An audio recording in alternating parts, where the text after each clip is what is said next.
Next week, the industry looks back at the year and forward to 2026. This week, it's just these guys again. The last word in podcasting news. This is the Pod News Weekly Review with James Cridland and Sam Sethi. And I'm Sam Sethi, the CEO of TrueFans. We have all the telemetry that we really need to make at least a directionally correct, if not a perfect representation of your show from the data that Apple and Spotify provide.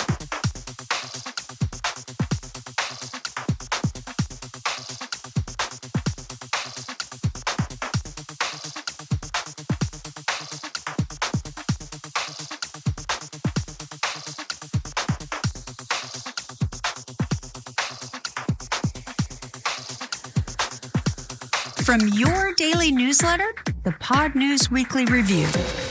James, let's kick off this last show of 2025 for us. Goalhanger, they shoot and they scored a hat-trick this week, it seems. The show of the year, James. My word, what did they get? Yes, show of the year from Apple Podcasts. It's the first time that Apple Podcasts has given the accolade of show of the year to a show that isn't from the United States, which is excellent. The Rest is History is the show, of course. And they managed to interview the hosts, Tom Holland and Dominic Sandbrook, as well. So good news for them. Yes. Now, we had some financial news about Goalhanger. Again, not much because they don't have to declare a lot. But it seems that they've tripled their investments. They've got 4.6 million now in the bank in the last 7 months. It would imply a profit of 3.1 million.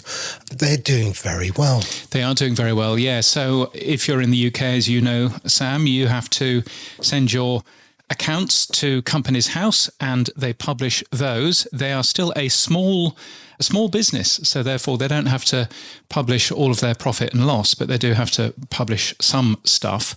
So yeah, they've basically got quite a lot of money in the bank now, which is nice. So they do seem to be doing pretty well. And that is to the end of December 2024. That was a weird 7-month period because they've changed the way that their accounts works.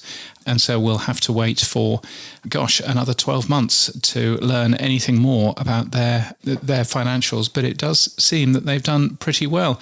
According to reports, the company has doubled the total number of employees. They now have more than 50 different employees, which is quite impressive. But there again, they do have rather more shows, including The Rest is Science, which was launched only a couple of weeks ago. Yeah, and they've also seen some of their shows like Goalhanger hit more than 200,000 paid subscribers for the first time.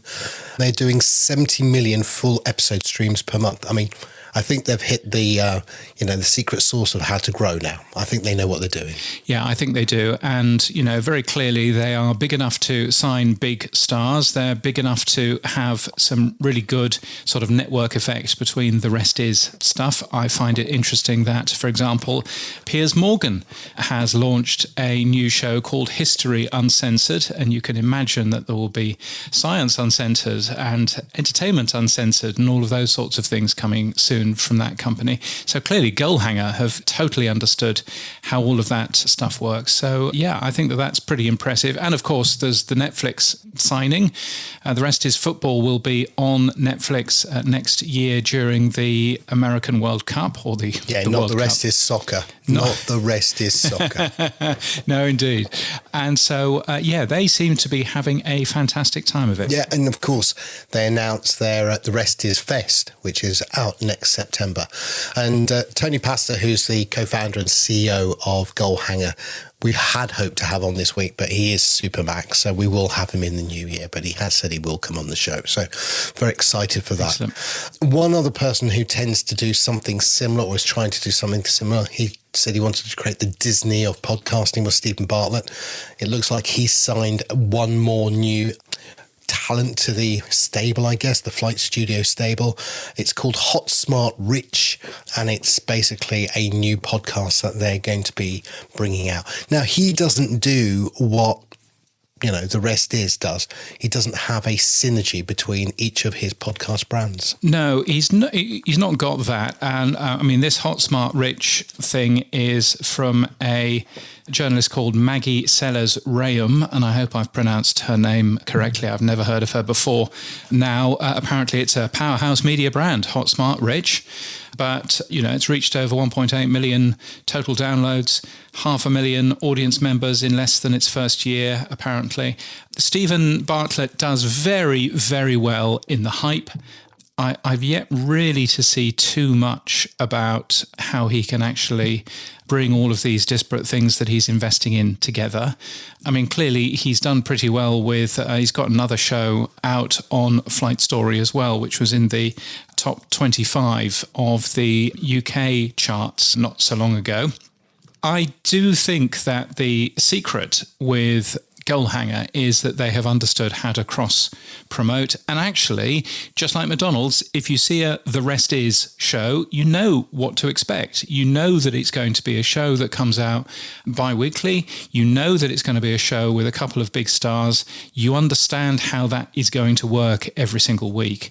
And I think it's a really simple, straightforward move. And I am, it'll be interesting to see how Stephen Bartlett, for example, pulls all of these different shows that he has together, because that, is obviously an important thing. Yeah, I think talent selection is massively important.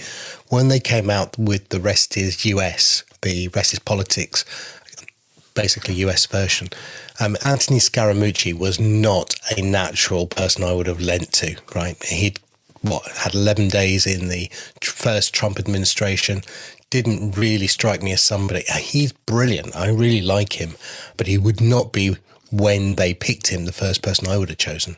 No, but he's been really good in terms of that. He's done very, very well.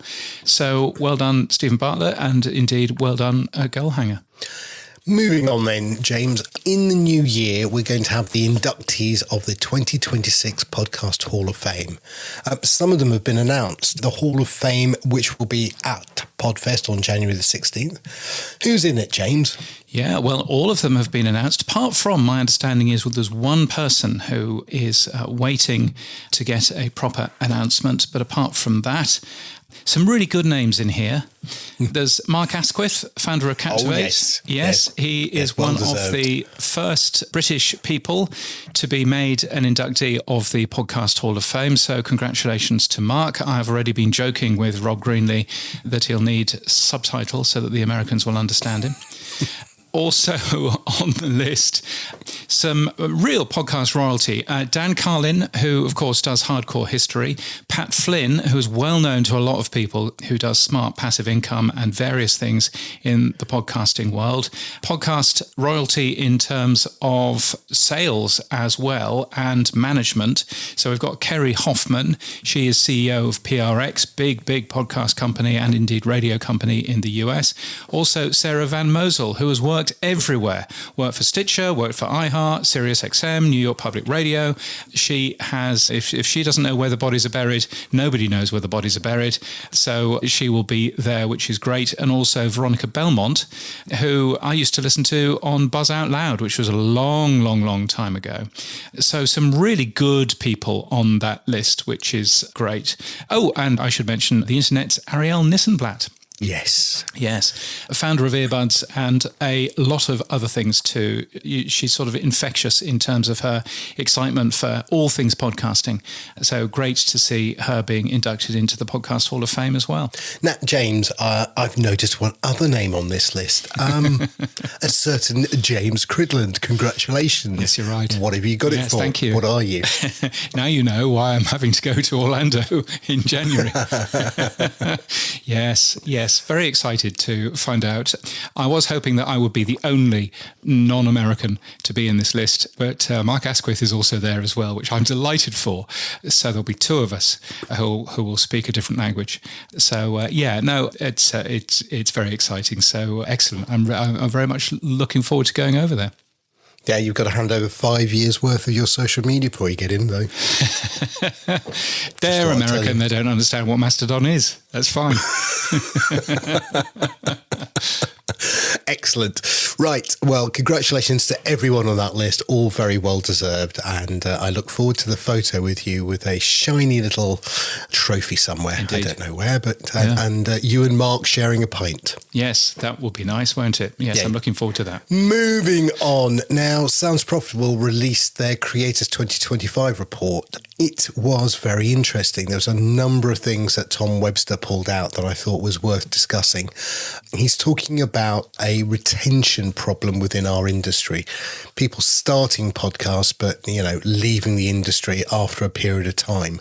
He said that 35% create video-only shows, 36% work across both video and audio, and 29% remain focused on audio only. So, did you have a chance to read this report as well, James? Yeah, I've read bits of it, and, it is as good as a Sounds Profitable piece of work is normally. I should obviously say that Sounds Profitable has a 50% business relationship with PodNews, which is, I believe, the phrase that we use. So I would say that, wouldn't I? But it is a great piece of work with some really good data in there. And yes, it does sort of concern you about some things. Now, interestingly, there is a gender gap for podcasts. If you remember, we were talking about the USC research a couple of weeks ago. There is a gender gap in podcasting, but only in terms of currently creating podcasts, people who are currently making podcasts, people who are still making podcasts. So the retention rate is actually higher just for females than it is male. So actually there is some good news. Once you've started making a podcast, then there's some good news in terms of you will continue making a podcast equally if you're a boy or a girl. But that isn't necessarily the case when it comes to obviously starting podcasts as well. Some really, really interesting information also about video as well, and how people are producing video. And what they've done is they've split a lot of it up based on both gender, but also based on race and based on age and all of that kind of stuff. So you end up seeing, yes, half of video creators are producing audio, for example, and all of that kind of thing. There's some really good information on there. It's highly recommended to go and take a peek at it. He said, if you mainly listen to podcasts as audio only, but try to create video content, you are setting yourself up to quit. I.e., he's saying that if the place that you consume content is audio, then don't try and do video. But if you actually consume a lot of video, i.e. YouTube, then probably you would want to go and create a video piece of content as well. Yeah. Stick to your lane, I guess. Yeah, and I think I'm always surprised talking to some podcasters who you say, well, what other podcasts do you really enjoy? And they say, I don't really listen. And I'm always surprised by that. I found that really weird. How can you possibly do a great podcast if you're not listening to other great podcasts? It's just bizarre. It totally confuses me. So it's some good data in terms of that. So yes, very much worthwhile taking a peek at. Soundsprofitable.com is where you'll find it. Moving on then, Fountain, friends of the show, Oscar Mary and Nick as well, and Dovidas, they've just announced that it's time to make video open. They've launched their video hosting platform. So a few months ago, RSS Blue and Fountain merged together, and then they launched audio hosting. So they've just launched their video hosting, James. Have you had a chance to play? Yeah, it's video hosting that uses the alternate enclosure, and that seems to work nicely. And so from that point of view, that's great. It's kind of what you would expect Fountain to end up doing. Now, Triton Digital has also announced video podcast hosting this week, but they're not using the alternate enclosure. I'm told that they have access to it in case people ask, but they're not using the alternate enclosure otherwise, which seems a bit of a miss. And in terms of how Fountain's thing works, it looks fine. The interesting thing about what Fountain have said is if you're using their website, then the video will be the thing that plays because you're on a big screen, and so therefore it expects you to want to use the video. If you're using the mobile app, then the audio will be the first thing that plays because it expects you to use the audio on a mobile app. And I think that that is a really interesting idea. Because surely, you know, the use case differs depending on what type of device you're actually on. So I thought that was interesting. Yeah, I thought it was a great decision. It's something that we're going to copy here at TrueFans because it was one of those dilemmas. I posed the question on Mastodon, you know, what should we do? And yeah, this seems to be the logical choice, and it makes sense in hindsight. It doesn't stop you switching back to the audio on the desktop or switching to the video on the mobile. No. No, indeed. It's just where it starts. Now, you could argue that the spec says what the default format is, and I think that that's a fair argument, but I also think that actually there should be a conversation around what you want showing on the, you know, on a desktop experience or indeed on a TV experience, because it would be stupid if you were using a TV app for you to connect to a show that has video on it, but not show the video because the specification says that the audio is the default. I mean, that would be nonsense. So, and I don't think anybody would argue against that. And so there's a conversation there, I think, to be had in terms of where you override that particular default to make it, you know, more obvious. Yeah, I mean, again, you know, we tested it in TrueFans and it worked first time. It was very good. So yeah, I think congratulations to the guys at Fountain. Well done. Yeah, so Fountain are doing some excellent work in terms of hosting. Now, you on this show have been talking about hosting for the last 6 months. No, not 6. At least since September, I'll give it that. For the last 3 months. Tell us if anything has changed. Well, until you get a press release, it's not released. That's the official answer. No, I keep teasing it out because we're working on it, and you know, it's great that we are doing it. We are behind, a few months behind the guys at Fountain, so congratulations to them. But I'm really excited that both of us are pushing the boundaries forward. Yeah.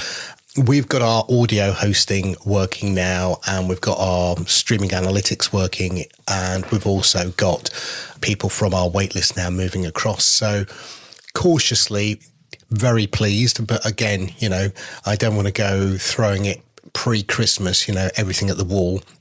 Yeah. So I think you'll get a press release, James, first one from me probably in the new year. And, you know, maybe a second one following behind it very quickly. So the idea is, yes, we will also be going and using video with HLS. We will, like Fountain, use the alternative enclosure. We already do. And the third part of that, and I'm sure Fountain's working on it as well, is going with live as well, having a live streaming option. So I think they're the three, audio, video and live will be, you know, in early 26, I think both of us will have that in the market space.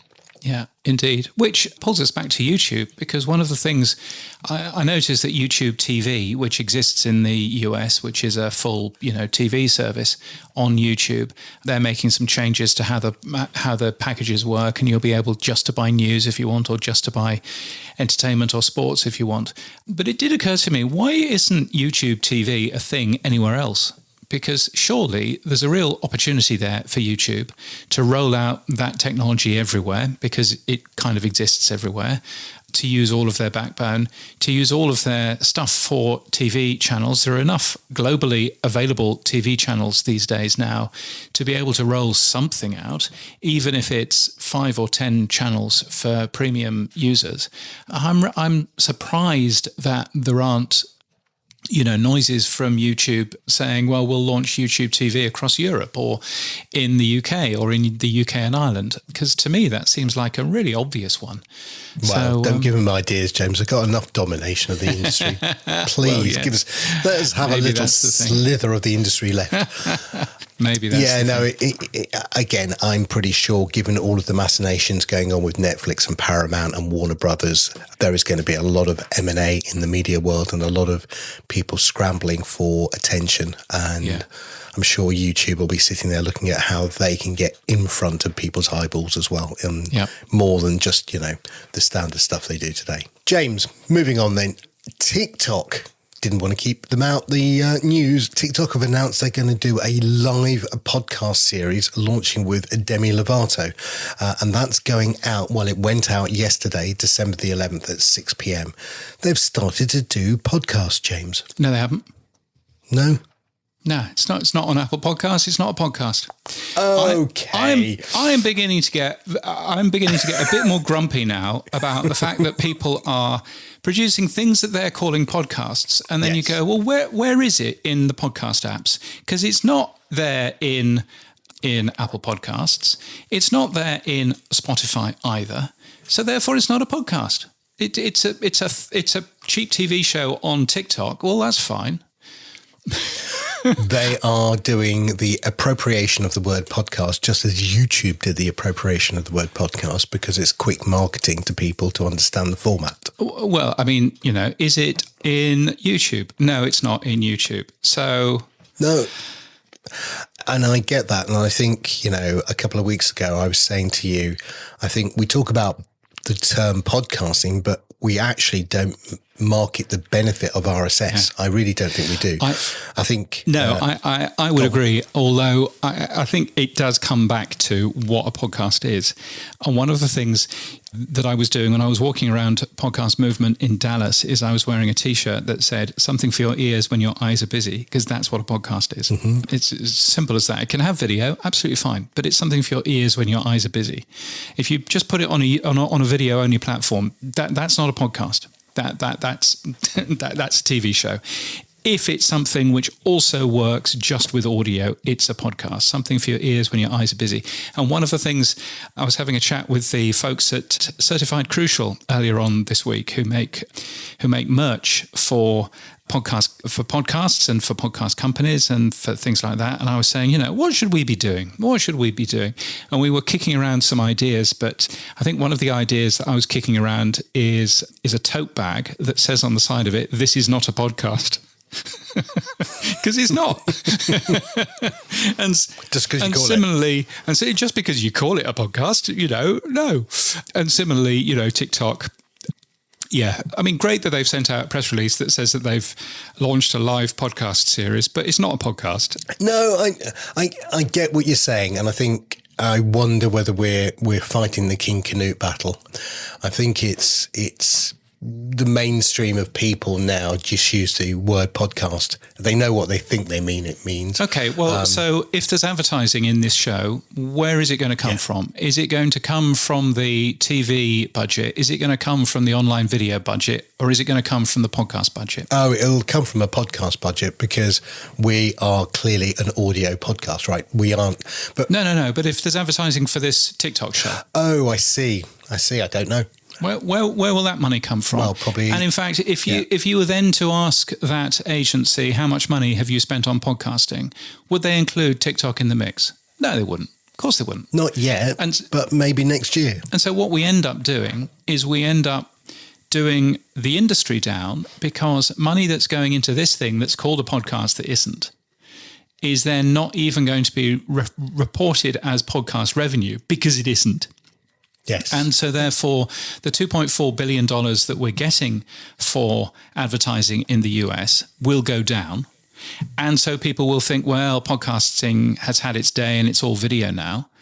And all because we're sitting on our hands and going, well, it really doesn't matter, Rob, whether or not it's a podcast, whether or not it's on Apple Podcasts, it really doesn't matter. It might have video. It's all nonsense. And the more the more that we do this, then the worse it's going to become for podcasting, surely.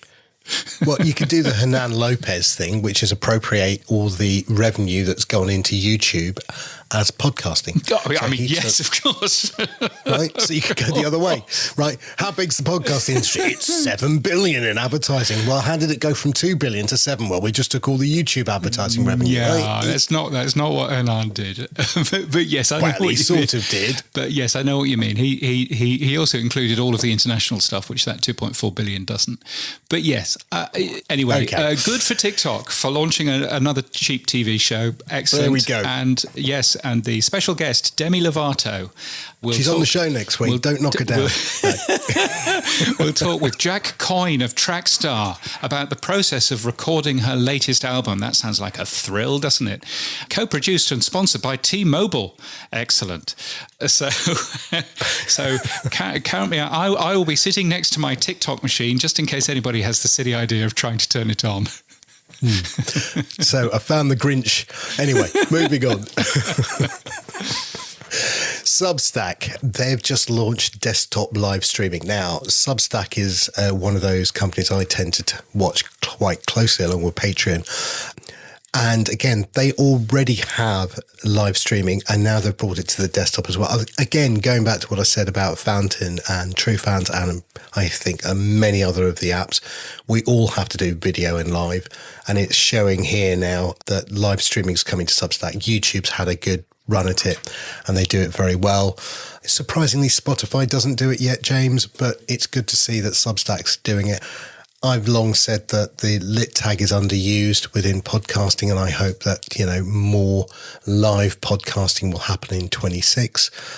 And this, again, isn't podcasting per se, but it's good to see that they're bringing creators the ability to do live. I agree. It'll be interesting to watch how Substack works. Now, PodAnalyst, very smart new tool. Launched in September, it helps podcasters unify their analytics across Apple, Spotify, and soon to be YouTube as well. It was built by a man called George Lejnine, who is very clever. He's worked for a bunch of different people, and it was also advised by the former head of product at Cadence 13, Jim Saraco. And the good news is that podcasts with under 1,000 listeners can use the product free forever.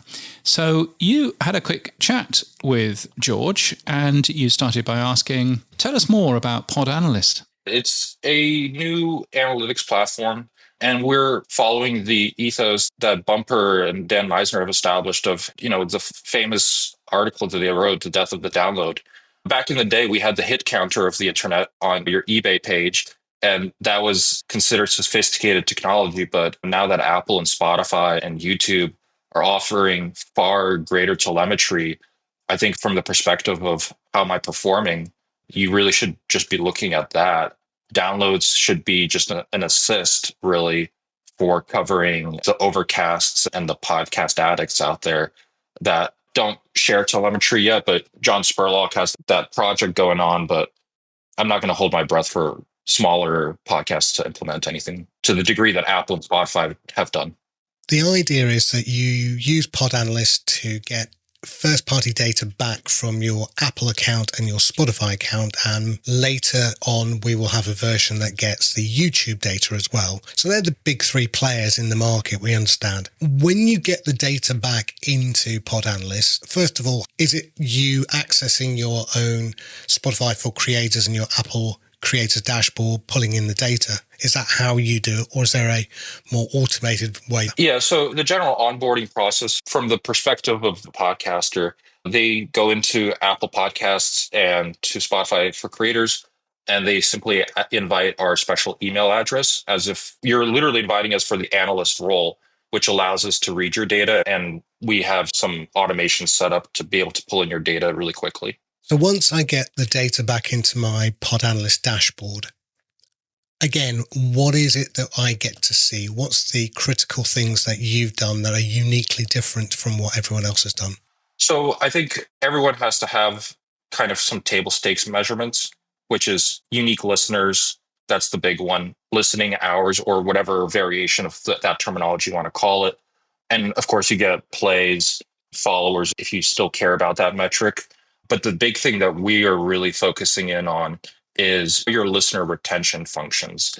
We have a really interesting user interface to basically show you all of your episodes that you have done.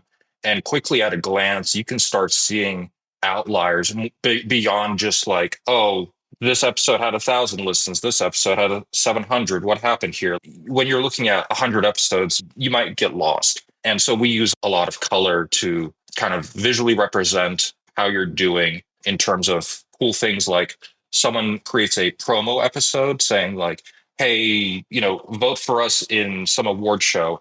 And it's interesting. We saw they got like 1/4 of the amount of starting listeners, but their retention was almost perfect. So everyone who was listening was either washing their dishes and just couldn't press skip on the episode, or these are your super fans. But like, that's the kind of stuff that you just wouldn't even be able to do by looking at Apple or Spotify's. They provide you this data. It's putting it together that is the real value in using PodAnalyst. So when you say putting it all together, so what would I do with the data that you've given me? How would I improve my podcast? So that's the interesting thing. We don't want to go down this AI route because, quite frankly, I don't see it working really well right now. I'm not going to speak for the future, but this is kind of the thing that I was talking with you before the show about the difference between, say, a bumper and a PodAnalyst. You need to come in and still apply some analytical thinking. We're going to give you all the data and present it to you in a very visually appealing way, but you need to look at the numbers. Like we're saying, hey, this episode performed incredibly poorly. Why? Well, you need to go look at it, and you can click into an episode and go into your retention curves and see, hey, we had 50% of people drop off because they heard your pre-roll and they're not interested. That's a very common effect. Or why did people just straight up leave halfway through the show? Like, was the content I was doing poor? We provide you the ways to see that. But you, at the end of the day, still have to make that interpretation. Okay, so I get to see the histogram of how my episode has flowed. I can then make subjective changes to my next episode based on that. Oh, okay, lots of people fell off at 60 minutes. My show's 1 hour 80. Clearly no one's listening. Let's shorten the show. Or that topic about a new product didn't really strike with anybody, so maybe I've got to be careful of what topics I use. Okay, so that's how you're looking at doing it. Now, it's currently in beta from what I understand, so it's free for everyone still to use, and there is a version that you say that's going to be free for life, but there is 2 price points. What are they? Oh, so the 2 price points is, one is free, one is $49 a month. Great. Again, what would I get for my extra $49 then? So I like to think of it as, if you're on the free forever, the way we measure it is we say you can add all of your podcasts. So there's no limitation on that. What we do is we say, okay, across your podcasts in the last 30 days, how many unique listeners did you have? If you had less than 1,000, we consider you a free forever user. You get basically almost the entire tool set. You miss out on some of the team planning type stuff, bringing your whole team with you.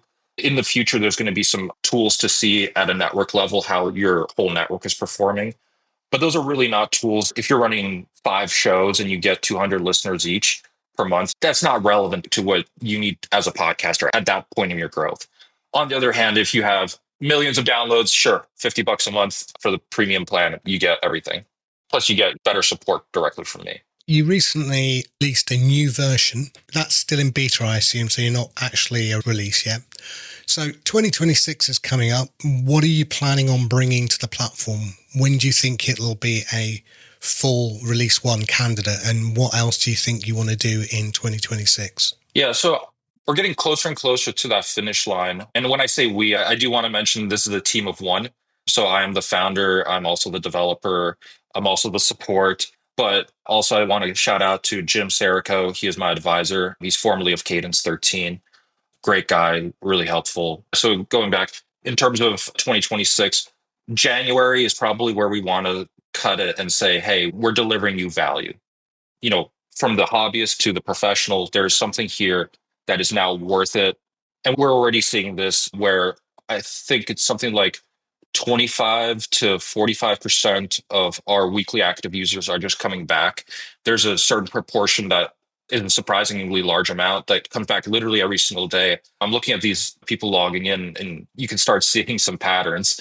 But the big thing that I want to bring to 2026, which I have hinted on LinkedIn in comments and stuff, is to be able to share your podcast measurement information. And I want to really caveat this up front. We are not in the business of selling your data. If you don't want to have this feature, it is opt-in. You have to explicitly state that you want to share your data. We want to provide as granular of capabilities to this, going all the way from, hey, I want to invite my advertising partner. We've been doing this forever. Say like an acquired in JP Morgan. Let's give Jamie Dimon a permanent access to this whole platform. Let him see what's going on. Or, hey, we're working with HelloFresh. We're going to do these next 3 episodes, show them these 3. They don't need to see everything else. Maybe we'll show them a few previous episodes, like this is how we normally perform, so they can set a good return on ad spend metric for themselves. And going all the way to, hey, I want to, when Spotify said, hey, we're going to share your numbers. And if you were in the club of, awesome, I want people to know how I'm doing, then we want to offer, hey, here's your public information. And the huge advantage for podcasters and advertisers here is, as a podcaster, you're probably used to, hey, I'm Sam from Sam's awesome ad agency. Please invite me to Apple. Please invite me to Spotify. Let's hope that there's no technical issues. That's just a huge waste of time. One login, one invite. For the advertisers, no login at all, just to type in a code or something like that. Just really simplifies the whole process. Now, let's just go back a little bit about George. So you've been in a developer mode for quite a while now. One of your first products you sold to a company called radio.co in Manchester. What was that product? It was an iOS app called Pocket Streamer. It's still in the App Store. And basically what it lets you do is, if you have a Shoutcast compatible radio station or you're a radio.co customer, you could go live directly from your iPhone. So, there's an awesome YouTube demo that they've done where they went out to do an interview in some area of London, and they just brought a microphone, walked around. So that was kind of culmination for me, having worked at Live 365 previously. And another product that you built was Podcast DB. What was that one? So Podcast DB was basically, think of like the closest competitors, I would say, is Listen Notes and Podchaser. So kind of a Zoom info for podcasters is the best easy description. And that one has been sold and has just recently been sold again to some company in Dubai, of all places. Now, with this one, what is your exit strategy? It sounds like you're going to build a really cool analytics platform with the big 3 eventually, Spotify, Apple, and YouTube data. It does feel like it's one of those products that would live within another product as well, as in, I can imagine a hosting company saying, yeah, we want this because this adds super quick value.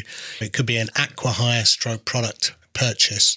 Is that your thought process, or is it too soon? You're just building a product? I would say it's probably too soon. It definitely has gone through my mind about what this could turn into. I don't think Daniel Ek from Spotify is going to be writing me an email anytime soon for an acquisition, given that he already has half of the data, but maybe he's interested in the other half. And, I'm open to that conversation. It's actually an interesting question. Working with hosting companies, I've heard so many people mention that to me, and I would love to do that. If Buzzsprout, I believe they're one of your sponsors. I love their show, Buzzcast. I listen every single Friday. I listen to this show every single Friday too. But, it would be awesome to work with them. I think it would just be a very awkward conversation with Apple and Spotify of like, hey, so we have 100,000 logins that we need to handle. Like, what do we do at that point? I think it's more of a logistics problem rather than a technical problem. But it would be an awesome thing. So just to put this out there, the reason that we're even offering the free forever plan is because we want to encourage the whole industry to adopt that downloads are the new metric. And no one else is offering a free plan for anything right now. I'll call out my competitors and my friends here. So we've got obviously Bumper, we've got listener.com, we've got podstock.io. They're all on the same mission. Hey, downloads is the new thing that we need to be doing.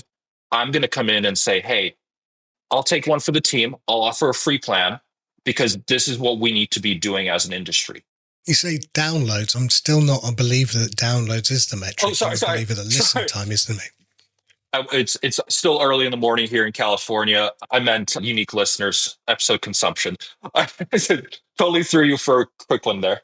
Here's the thing. We don't even measure right now. We would like to add support for a few of the big hosting companies because we shouldn't throw away downloads because depending on your show, for example, Accidental Tech, they constantly say, hey, a huge portion of our listeners come from Overcast because obviously that same show is creating that podcast app, Marco Arment, for them, downloads might actually make sense to analyze. But for the majority of shows, we have all the telemetry that we really need to make at least a directionally correct, if not a perfect representation of your show from the data that Apple and Spotify provide you. I think downloads are a good indicator. They are a metric. I think it's really interesting with a platform like yours is that people can see their conversion rate from, I don't know, let's say 4,000 downloads to 600 plays. That, again, is a good metric to understand. Why am I getting all these downloads, but people aren't auto-converting into playing? That's another metric to look at. I think something that has been on the mind, the uncomfortable question of, like, me as a podcaster, right? Let's just pretend I've been working with Nike and we told them, hey, we have 50,000 downloads. They cut us a check every month. They have a fairly consistent return on investment, return on ad spend, however you want to call it. And we have George Nike 50 coupon code, and so they can track where it's coming from. And I think what's interesting to kind of look at here is, well, if you were getting 50,000 downloads, but you're actually getting 10,000 unique listeners, and 10,000 of them actually listen to that ad, nothing changes fundamentally for Nike because they put in, say, $100 and they generate $300. That doesn't change. But now what you can say is, hey, we can now assign actual dollar values to listeners rather than back in the day where it's like, hey, maybe someone went crazy and started doing fake downloads to your show. Your hands might be clean, but you don't know that. We need to rip off the Band-Aid, have everyone establish a new baseline and work with that, because the new baseline, which is, unique listeners and, retention, consumption of the content, what portion was consumed, should be the thing that we're looking at. Now, one of the other challenges that I've seen is currently AI bots all over the place consuming content. We did some analytic reviews recently and we were seeing Claude and OpenAI and the Facebook bot and the Google bot.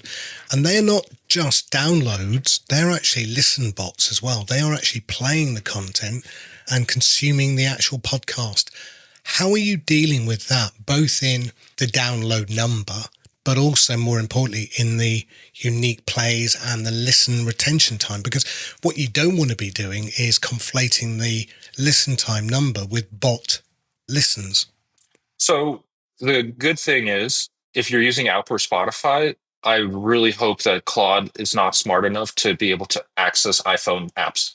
We are seeing the bots actually, it might not be iOS, but web-based, but web-based access. Web-based is, again, going back to the download numbers. So with Apple and Spotify, you can actually even see this in your iPhone. You can go to the podcast app and tell Apple to reset my identifier. And then that way you get delinked, or you're now being tracked as a new listener.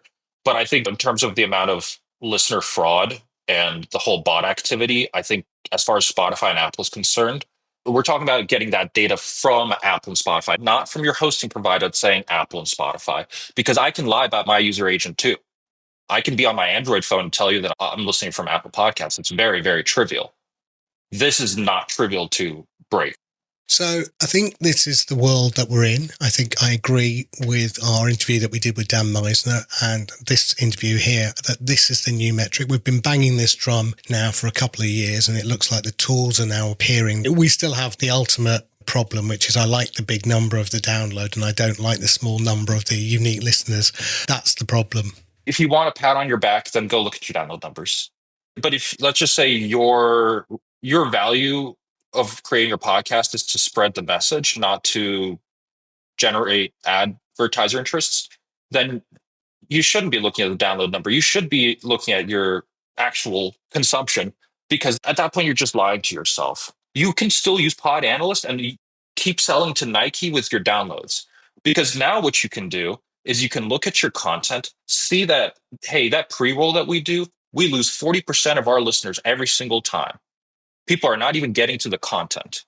We can see this. The data is there. Spotify and Apple and YouTube are telling us that. Let's go one episode without a pre-roll.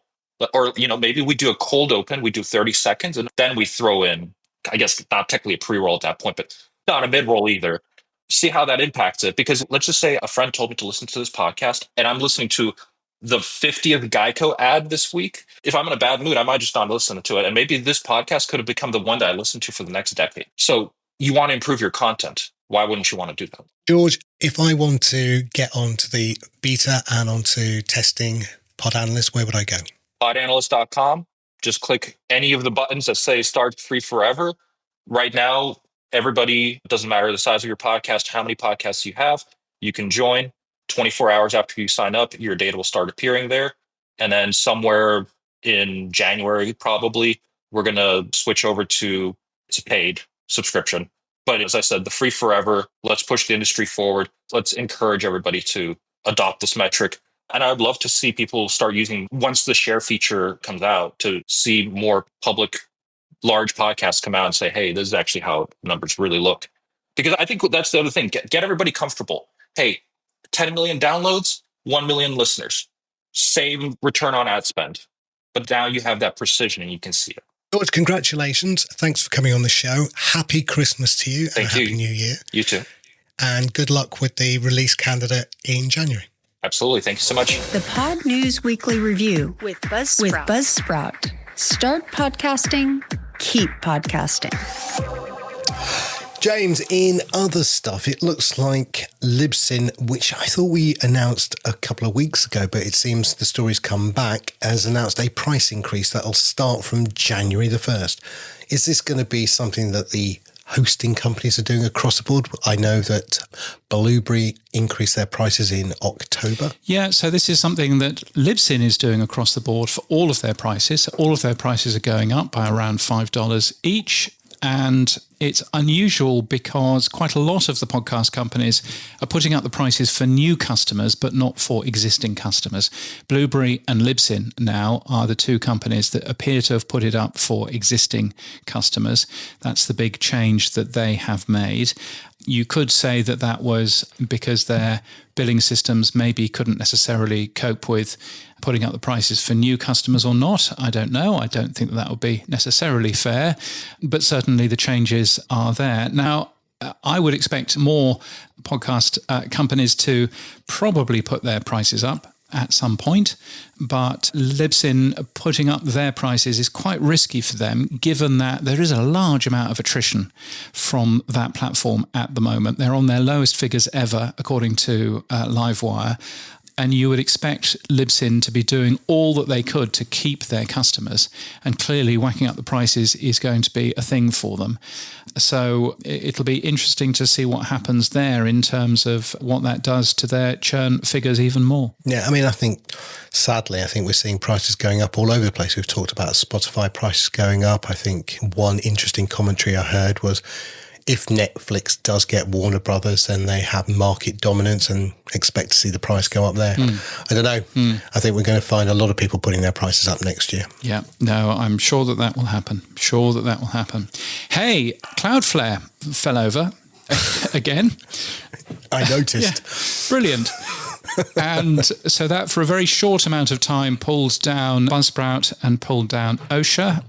Now, it was only down for 25 minutes, and it was only specific sites that had specific Cloudflare setups and things like that. But gosh, that's not good for another failure of Cloudflare. So interesting to spot that going on. What else is going on? Well, good news in terms of global ad revenue.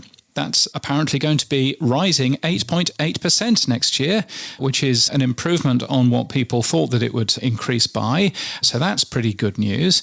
The Walrus, which is a Canadian journalism company, they have bought a podcast company called Lead Podcasting. I'm assuming it's calling Lead Podcasting and not Lead Podcasting, because that would be a really weird name for a podcast company. Amanda Cupido, who is their founder and CEO, says, "I could not have picked a better home." They've been working together for some time now. Lead Podcasting is a branded podcast company, and the Walrus produces a lot of branded content. So I think that fits quite nicely. So congratulations to them. And Vulture have published an exciting thing with Nick Quire, of course, the 10 moments that defined podcasting in 2020. 2025. As ever with Nick Quire, it's very eclectic. The end of WTF makes it in there. There's not that much other things that I recognised, having written about the industry for the last year, but it's worth a read, and you can read it outside a paywall, so it's probably a good thing. Now, next week, what's happening on this show, Sam? We're off. We're gone. That's it. Arrivederci. We're off, except we're not. We're not, no. Because we've got lots and lots and lots of people. We're having a virtual party, except there won't be actually any partying going on. There'll be a lot of people, a lot of our friends, giving their 2025 highlights and their 2026 predictions, just to whet your appetite for next week. We've got people from Spotify. We've got people from... Who else have we got? We've got some Amazon. new Hall of Famers. Well, yes, and we've got people from Apple. Yes. Who'd have thought it? And Amazon. Yeah. So it's going to be a biggie. You will definitely want to be using Chapters, which, of course, should be out by then on Apple Podcasts for everybody. But yes, it'll be an excellent show, and that's next week in this here feed, with the Pod News Weekly Review. Moving on then, James, people and jobs, what's grooving? Well, yes, people. So somebody called Misha Glenny is the new presenter of In Our Time. What's In Our Time? Well, it's one of the world's longest running podcasts. Who's he replacing? Well, he's replacing Lord Melvin Bragg. How do you pronounce his name? I don't know, but I'm assuming it's Misha Glenny. When does the show return? Oh, it returns in January. Thank you for asking. Sony Music. I'll get my coat if you're going to do your co-hosting yourself. Sony Music Podcasts. Hey, big changes in Sony Music Podcasts. Steve Ackerman, who has worked for that company for 25 years. It used to be called something else. It was then purchased by Sony. But he's worked for that company for 25 years. He is one of the nicest people in the world. And he's to leave. He's to leave Sony Music Podcasts. Lots of people on his LinkedIn expressing surprise, obviously, but wishing him all of the best. And frankly, if anybody has earned a rest, it's Steve. So congratulations, Steve. You have some exciting news about Steve. Yeah, well, I pinged him and we had a little chat, and I said, look, when you're ready in the new year and you've got something to tell us about your new project, do come on. He said, yes, I'd love to. So looking forward to interviewing Steve in 2026. Yeah, well, there you go. That'll be well worth looking forward to. Laura Mayer has joined Talkhouse as head of podcast. She, of course, did the Shameless Acquisition Target podcast, which she was trying to get bought by a lot of money. It ended up being bought by Gilded Audio for not an awful lot of money, but still, an amount of money. So that's nice. She was also at ABC News, of course. On the Time front cover, CEO of the year is YouTube's Neil Mohan. Who would have thought it? So good to see Neil Mohan there. I'm not quite sure why, because I haven't read Time. So there we are. Yeah, Time is owned by the guy who owns Salesforce, Benioff. Oh. Weirdly. Wow. They've all bought all media. So anyway, it's good to see. I mean, I think one of the things that was interesting that Neil Mohan said in the article was he likes to be the quiet man of the industry. He doesn't want to be going and doing other flashy things that other CEOs do. He doesn't want to be on, many other podcasts. He says, I've got one job, and that's to run YouTube. It's quite nice that he's going to say, I'm focused, as opposed to a lot of other people who want to make a lot of noise elsewhere. Yeah. No, I think it's a good thing. Now, awards, James. I mean, we've talked about the award that you're going to be getting, but there are other awards as well. What are the other awards? What are the other awards? Well, the Golden Globes, I've heard of them. The 83rd annual... That's your next one. Make a bit more space on the shelf. Yeah, right. So 2 Webbies, 1 Ambi, a lifetime. My God. Yeah. Well, yes, so the 2026 nominees for the 83rd annual Golden Globes were announced, including, for the first time ever, awards for the best podcast. There are 6 major shows which have been shortlisted for the new award: Armchair Expert, Call Her Daddy, Good Hang, Smartless, the Mel Robbins podcast, and Up First. And the winner is Good Hang. Oh no, sorry, I can't tell you that yet. The awards are on January the 11th. They'll be on the telly, although, interestingly, the podcast nomination announcement was made before they turned the TV cameras on. Right. Just bear that in mind. Just bear that in mind. Congratulations, SiriusXM, who has half the nominations. So that is very good. And there were a few other shows in there. There were some sports shows from The Ringer and stuff like that. And there were a number of political shows, none of which have got in, which I thought was very interesting. So Ben Shapiro was paying a lot of money to promote himself. He was on the inside front cover of the Variety magazine, which doesn't come cheap. He was on a great big Times Square billboard, which again doesn't come cheap. He was on a round table for the Hollywood Reporter, which again doesn't come cheap because that will have been paid for as well. But he failed to be nominated. But then so did, I think the Midas Touch was in there. I think Pod Save America, Joe Rogan, of course. Yeah. I think Megyn Kelly was in there. And the Tucker Carlson show. So none of those shows were nominated, and all of the coverage of the nominations basically said that this was the Golden Globes judges playing it safe and spotting these people and thinking, no, we're not going to have those on the stage talking. So, to be fair, I think that's the right thing. Look, it's the first time they've included it. They don't want it to be controversial.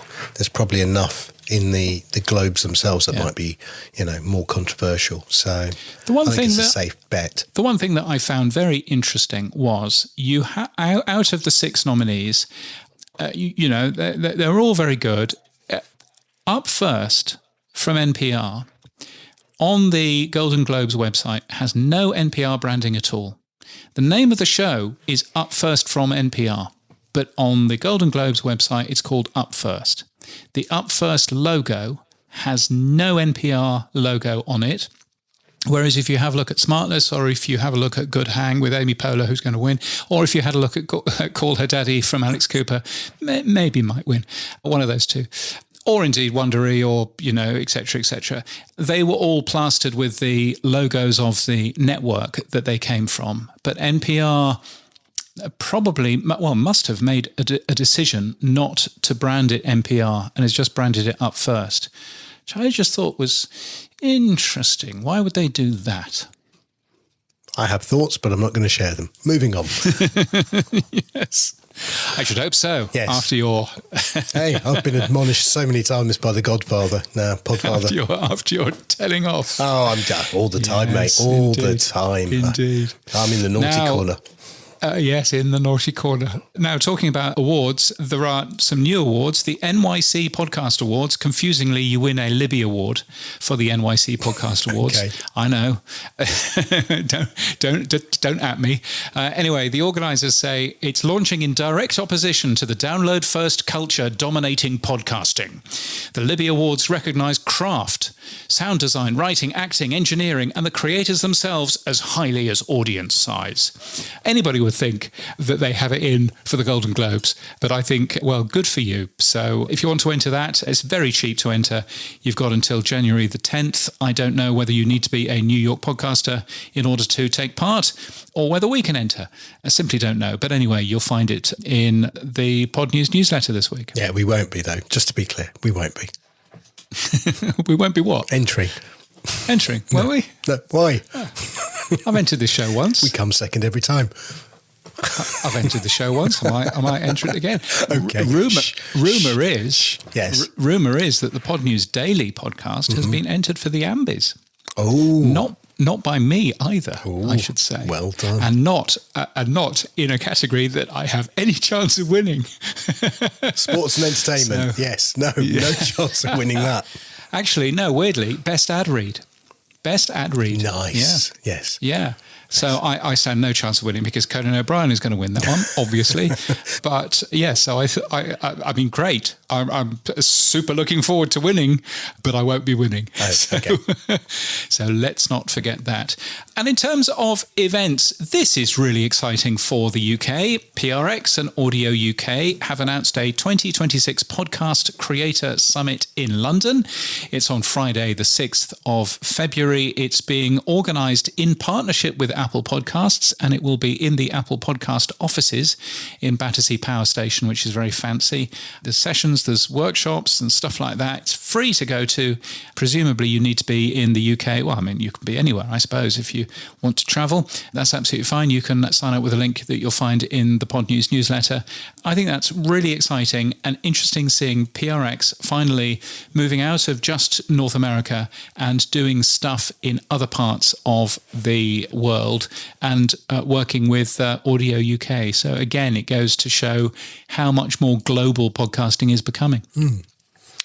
I might even go to that one. That's quite nice. Yeah. Right, moving on. Should we go to the tech stuff? Yeah, we'll do that. The tech stuff on the Pod News Weekly Review.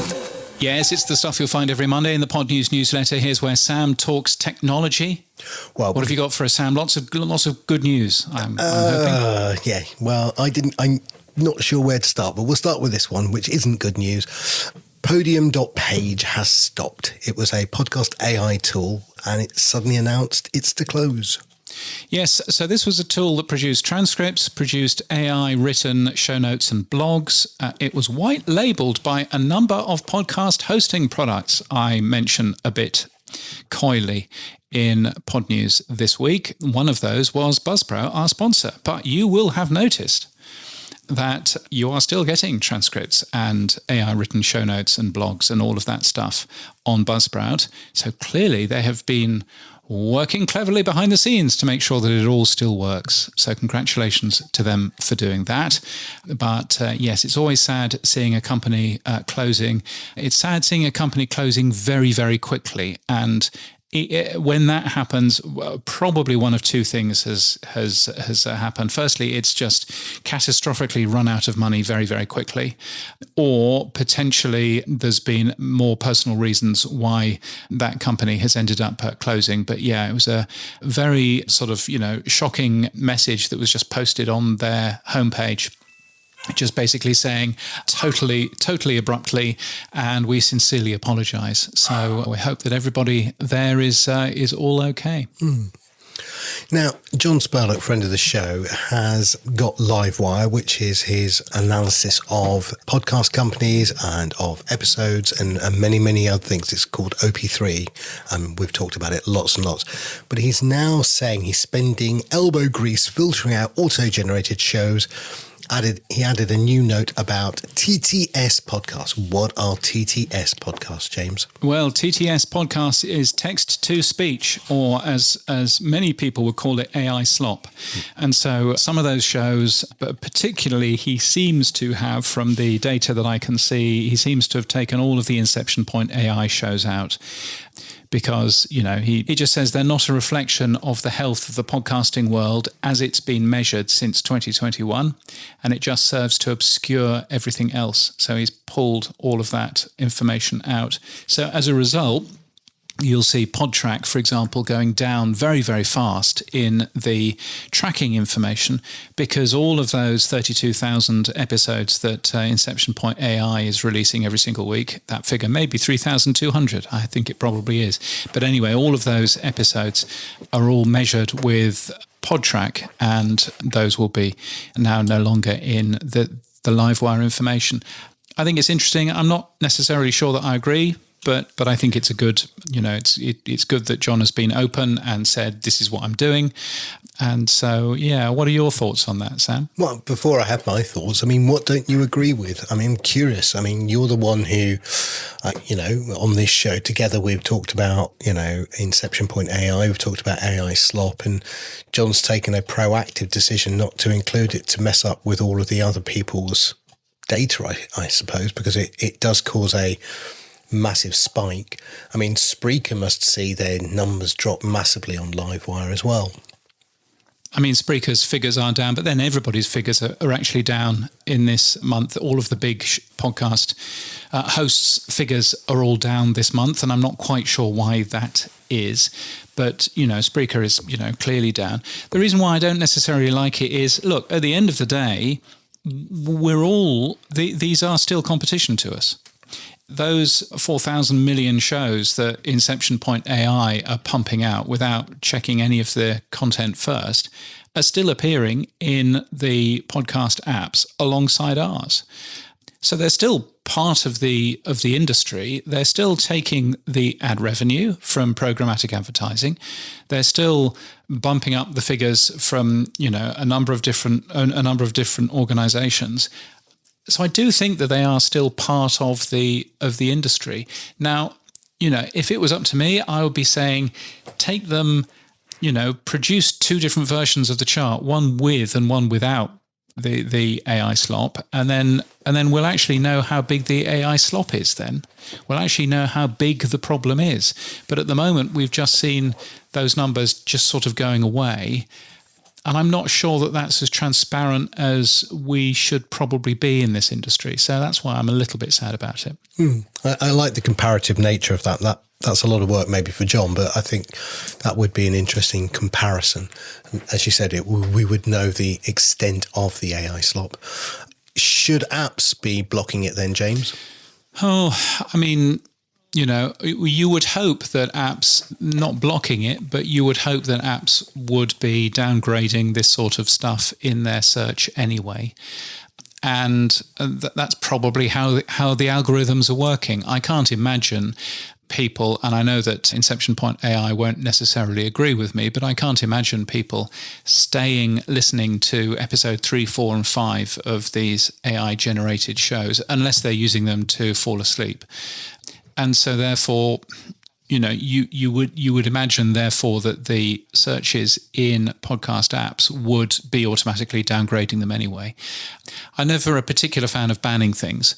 I am a fan of making sure that they don't appear as high in the algorithm as, real human being stuff does, because I think at the end of the day, the game that they are playing is to play the SEO game of we just want to steal the traffic from human beings and instead, throw our stuff in. So if you do a search for Biography Flash, for example, Biography Flash is one of their brands, Inception Point AI's brands. And it's not just Inception Point AI, by the way. There are plenty of other things in here as well. But Biography Flash has these biographies for anybody that you could think of is in there. I mean, the number one is Charlie Kirk, of course, but then you've got Freddy Krueger, Dean Withers. Freddy Krueger's not even real.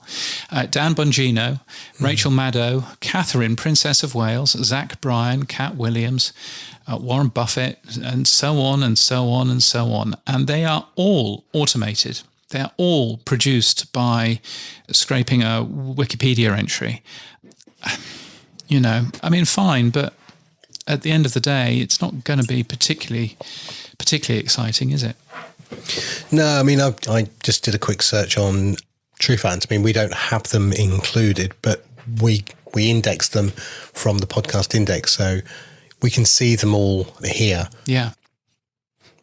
Again, the way that we do it in TrueFans is the way that I think you taught me how to do it, James, which is we'll index it and show it if you do a search, but we won't add it to our database until the user clicks on it and requests it. Yeah, until the user clicks on it, and that's how my system works as well. But if you do a search for Dan Bongino, then in Apple Podcasts, then number one is Vince, which is what used to be the Dan Bongino Show. And number two is the Dan Bongino Biography Flash. And similarly, doubtless, if you were to search for Charlie Kirk, which I'm doing now, then the first thing in there is going to be the Charlie Kirk Show. This, of course, is where the Apple Podcasts search API falls over. I can't tell you. But yes, the number one is the Charlie Kirk Show. Actually, weirdly, now, no. The number three is the Charlie Kirk Show. The number two and the number one are both AI slop, AI produced content. And the number one right now in the Pod News search, which is essentially Apple Podcasts with a little bit of additional spice in there. Yeah, the number one is Inception Point AI, a show that just says Charlie Kirk. And I just look at this and I go, the reason why this podcast is doing so well is is all to do with SEO and nothing to do with content, is my honest opinion. But, anyway, we will see. Boostergram, super comments, zaps, fan mail, super chats, and email. Our favorite time of the week, it's the Pod News Weekly Review inbox. So many different ways to get in touch with us. You can use fan mail by using the link in our show notes, super comments on TrueFans, boosts everywhere else, and we share the money that we make from this podcast with ourselves. It doesn't go anywhere else into the exciting Pod News HQ. So that's basically how that bit works. We were talking about a Spotify recap, weren't we, last week? And we were spotting about Spotify Wrapped, YouTube recap, Amazon Delivered and all of that. And I think I blew my mouth off and said, why don't podcast hosts do any of this stuff? Podcast hosts should really be doing it. It would be a really good idea, blah, blah, blah. Something to that effect. Something to that effect. And Kevin from Buzzsprout, our sponsor, said... Did you not remember that Buzzsprout has been doing a year-end recap for the last 6 years? Oh, my word. Yeah. The last 2 years, we've called it Backtracks, and this year we're calling it Playback. We'll send it out in early January, so you get all of your 2025 data. Yes, we did. Excellent. Well, thank you, Kevin. Sorry, Kevin. Yes, but yes, I will. In fact, I'm looking forward to that then. So yeah, interesting change, calling it Playback. So yes, I'm just trying to think if I do I remember that? I mean, I'm sure. Check your press releases. I'm sure. Well, it might not be a press release. That's the thing. It might not be a press release, but I was wondering if I had it in my email from last year, and I can't necessarily find it. But yes, very cool. In fact, yes, I can find it. It says your 2024 podcast recap for Pod News Weekly Review. Being fair on us, it was sent on the 14th of December. This time last year, and there was a link to go and check it out. Is that link still going to work now? 12 months afterwards. No, yes, 12 months afterwards. And the quick answer is not sure it will. But very cool. So thank you, Kevin. What was the answer? It skipped it. No. but thank you, Kevin.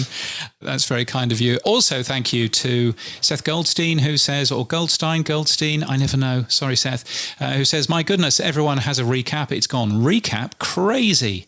Sending us a message through TrueFans. Neil Velio, isn't much of podcast ranking made up? Now. Claire Waite Brown, what a good idea for hosting companies to give podcasters a year in review style roundup. So good, in fact, that Buzzsprout already do it.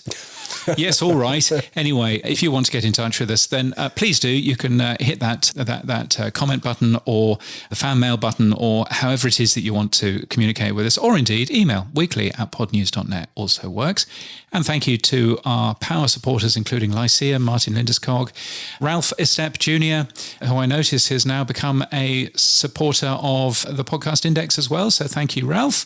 Elias Strand and Star Tempest for all being monthly supporters. That's very kind of you, and excellently kind of you, in fact. So what's been happening for you this week, Sam?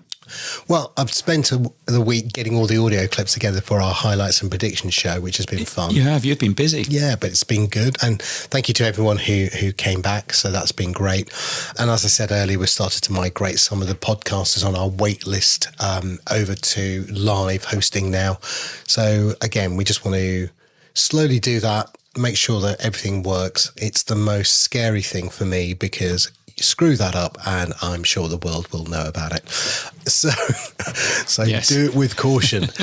Make sure it works before you start shouting about it. So yes, we're quietly confident, but yes, that's what we've been working on. It's always a good thing to make sure that things work. Indeed. So what's happened for you, James?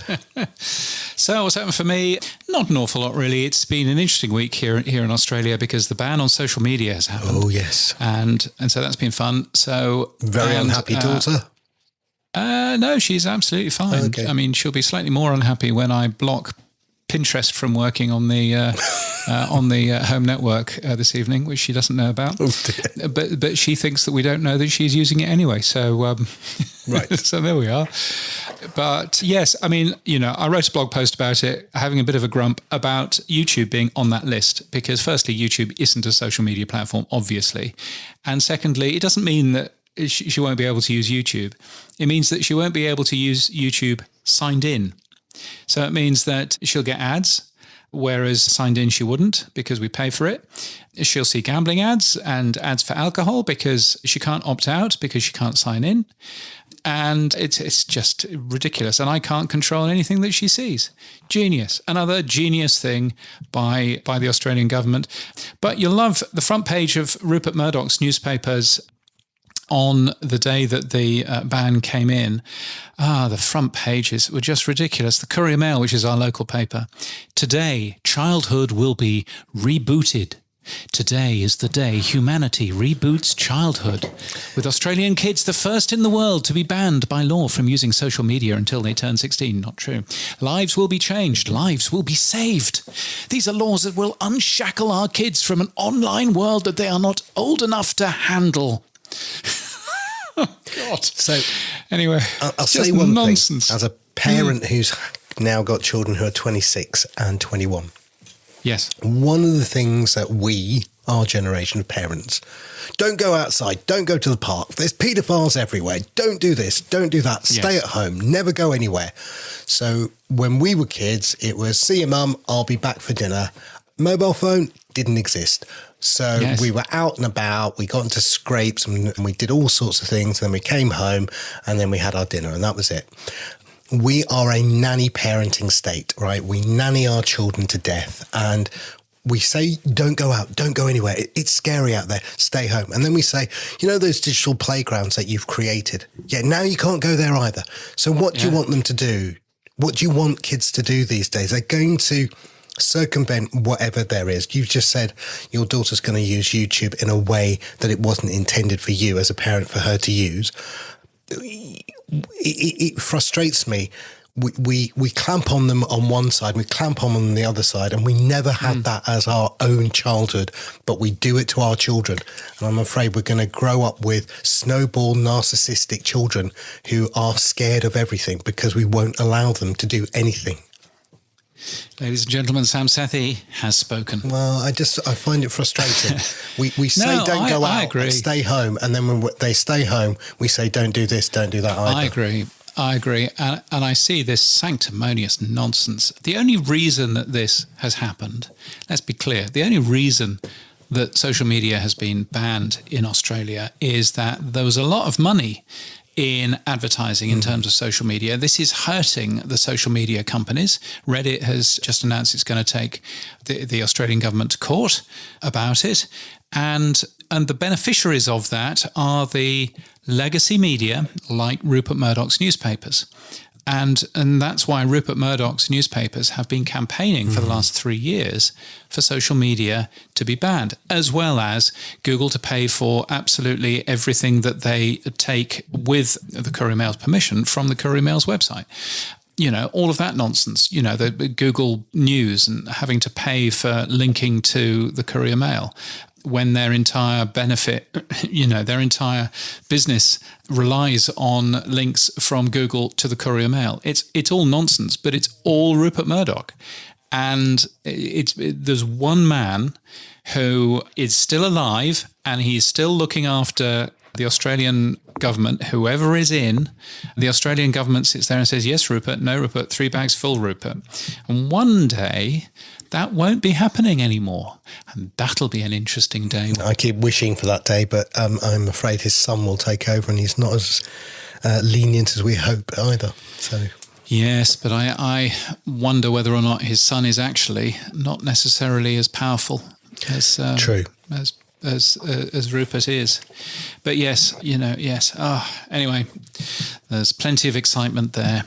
Anyway, that's it for this week. So next week we will have all of our friends on. telling us what they've enjoyed of 2025 and what to expect in 2026. But until then, all of our podcast stories for this week taken from the Pod News Daily newsletter at podnews.net. Yeah, please keep supporting us with streaming stats. You can give us feedback using the Buzzsprout fan mail like we had this week.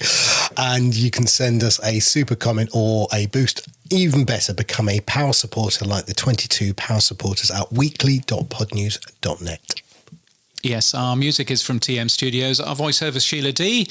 Our audio is recorded using Clean Feed, and we edit with Hindenburg. And we are sponsored and hosted by Buzzsprout. Start podcasting. Keep podcasting. Get updated every day. Subscribe to our newsletter at podnews.net. Tell your friends and grow the show. And support us. The Pod News Weekly Review will return next week. Keep listening.